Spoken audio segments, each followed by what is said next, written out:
Saya tidak akan cerita tentang perspektif kesehatan karena ini wilayah yang nangani kesehatan. Mereka lebih spesifik, lebih tahu. Tapi saya akan cerita tentang sejarah kurban. Saya masih ingat pesanan Pak Zaini, berkali-kali beliau bilang saya, agama yang masuk negara enggak konflik itu diantaranya paling spesial itu Indonesia. Karena para wali ini mendampingi kultur daerahnya, tapi tidak benturan. Misalnya kalau orang Jawa dulu pakai sesajen di sawah-sawah, katanya dimakan penunggunya. Ya penunggunya sawah itu kalau dulu ya pikirannya itu makhluk gaib. Di era modern ya penunggunya itu ya kambing, ayam itu jadi. Ya memang yang makan itu akhirnya. Tapi dulu itu aneh diistilahkan dimakan penunggunya. Kalimat penunggu itu apa ya gak jelas, apa dengan tanda petik apa penunggu betul gak jelas. Wali-wali datang tidak mengkafirkan itu, tapi terus dirubah jadi sedekah ke tetangga-tetangga. Jadi kultur itu enggak dilawan, tapi cukup diubah. Jadi makani demit menjadi sedekah ke tetangga. Nah cerita kurban juga seperti itu. Dulu tokoh-tokoh Quraisy penunggu Ka'bah itu dulu sudah ndak tauhid, sudah musyrik kalau dalam bahasa agama. Itu di mana-mana termasuk kebutuhan pokok manusia itu kalau kumpul-kumpul tuh makan-makan. Itu mulai dulu. Terus korbannya itu ya pasti perempuan mulai dulu. Jadi hanya bagian masak, boleh makan nanti ngenteni luyan itu, ngenteni bekas-bekasnya. Sehingga yang nyortir Abu Jahal CS itu. Jadi yang kurban harus hewannya bagus, spesial, bahkan nggak boleh dikawinkan. Hewan yang mau dikorbankan itu nggak boleh dikawinkan, nggak boleh pernah dikendarai, nggak boleh pernah dipakai bajak sawah dan sebagainya. Semuanya serba spesial. Nanti dikorbankan di Ka'bah, yang dijual Ka'bah.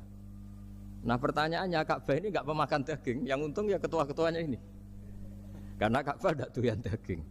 Dan itu ya di atas namakan Allah, ini demi taqarrub ilallah, demi itu. Sehingga mereka bilang waqalu hadhihi an'amu wa harsun hijrul la yat'amuha illa man nasa'u bi za'mihim. Ini hewan kurban harus spesial dan yang berhak makan hanya orang-orang spesial, yaitu para penunggu Ka'bah, para sadanatul bait. Tapi karena mereka sudah tidak benar, tidak jujur, Islam mau merubah tradisi itu.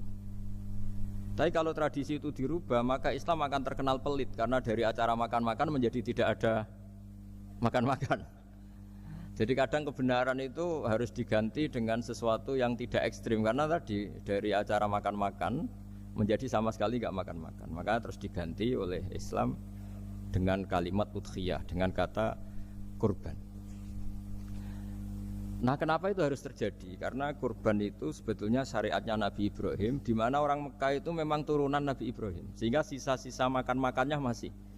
Cuma mulai ada melenceng, ada sesajen, ada khurafat, ada bid'ah. Kemudian itu mulai masalah.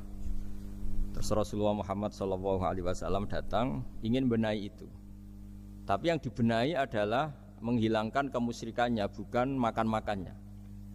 Akhirnya diganti oleh udhiyah. Nah kenapa ada kurban? Kalau dalam banyak literatur, Nabi Ibrahim alaihissalam itu Nabi yang paling, dengan tanda kutip, mengklaim kalau beliau itu orang paling sayang kepada Allah, paling dekat kepada Allah. Nggak ada yang dicintai selain Allah. Beliau memaklumatkan itu baik secara lisan maupun di gemuruh hatinya, di bisikan hatinya, di detak jantungnya, pikirannya seperti itu. Pas itu beliau belum punya putra karena beliau termasuk lambat punya anak. Suatu saat ditakdir punya putra, yaitu Ismail. Pas seneng-senengnya jalan, pas seneng-senengnya punya anak, sama Allah disuruh nyembelih. Anak kamu harus kamu sembelih. Ibrahim kaget. Kenapa ya Allah? Kamu adalah orang yang sering ngomong bahwa yang paling kamu cintai saya. Tapi setelah ada anak kamu, kayaknya enggak. Protes Nabi Ibrahim, Pak. Yang benar Gusti, iya harus anak kamu. Karena beliau kadung janji, kadung komitmen yang paling dicintai Allah, tidak ada yang lain. Saya akan mencintai engkau ya Allah meskipun harus mengorbankan anak saya. Sehingga cerita terus disyariatkannya kurban itu. Ketika Nabi Ibrahim berkomitmen melaksanakan perintah itu, Ismail juga mau nurut, bersama Allah diganti oleh hewan kurban yang bernama kambing. Sehingga versi cerita itu bahwa Allah akan maklumi ketika orang mencintai Allah secara serius, bersamaan dengan itu orang juga mencintai anaknya dengan proporsi masing-masing. Itu di khazanah-khazanah yang saya baca. Versi kedua, tapi ini nanti nggak perlu dipertanyakan. Nanti kalau UGM tanya itu versi yang paling baik, yang paling benar gimana? Yang tanya juga bid'ah, yang jawab juga bid'ah nanti. Karena itu wilayah yang kadung terjadi. Jadi kalau dalam ilmu hadis itu, kalau kadung terjadi, mbok kamu unggulkan yang mana, tetap saja yang terjadi hanya satu, mau sekelewat. Beda dengan istihad solusi. Karena mau terjadi ya kita uji coba. Kalau nggak cocok yang A ya cocok alternatif B, alternatif C. Kalau sudah kelewat, mau gimana? Kalau salah ya salah aja kan. Versi kedua begini. Semoga versi kedua ini yang benar. Kalau ini benar, keren. Nabi Ibrahim itu memaklumatkan diri. Kalau dalam bahasa Arab itu iddia itu mengklaim bahwa dia adalah orang yang paling sayang terhadap makhluk Allah, semua hamba Allah. Terus beliau diterbangkan ke langit. Ya karena UGM ini lembaga akademik, nanti saya baca teksnya. Kalau bahasa Arabnya itu takbirnya. Diterbangkan ke langit, ke alam malakut. Ya tidak usah ditanyakan, tanya terbang gimana, nanti ribet nanti itu. Setelah diterbangkan di langit, wa kadzalika nuri Ibrahim malakutas samawati wal ardh, diperkenalkan alam langit, terus dipertontonkan. Itu ada sekian hamba Allah yang nyabu, yang ngefly, yang dugem, pokoknya yang maksiat-maksiat itu. Ibrahim ditanya sama Allah, gimana itu mereka menurut kamu? Damirhum, habisi saja Allah. Mereka makan rezekimu, hidup di bumimu, tapi mereka tidak mengindahkan engkau. Matikan saja. Sama Allah diturutin. Jalan-jalan lagi sampai 3 kali peristiwa tempat-tempat maksiat itu dihabisin sama Nabi Ibrahim. Beliau minta sama Allah supaya itu dihabisin. Singkat cerita, terus beliau diturunkan sama Allah. Setelah diturunkan, ya Allah tidak jawab, tidak apa. Allah itu punya sunnah, punya tradisi. Dengan nabinya itu tidak jawab. Suatu saat Nabi Ibrahim disuruh bunuh anaknya, disuruh nyembelih. Protes kan? Huwa samratu fuadi. Ini kekasih saya, putra saya. Kenapa engkau nyuruh membunuh?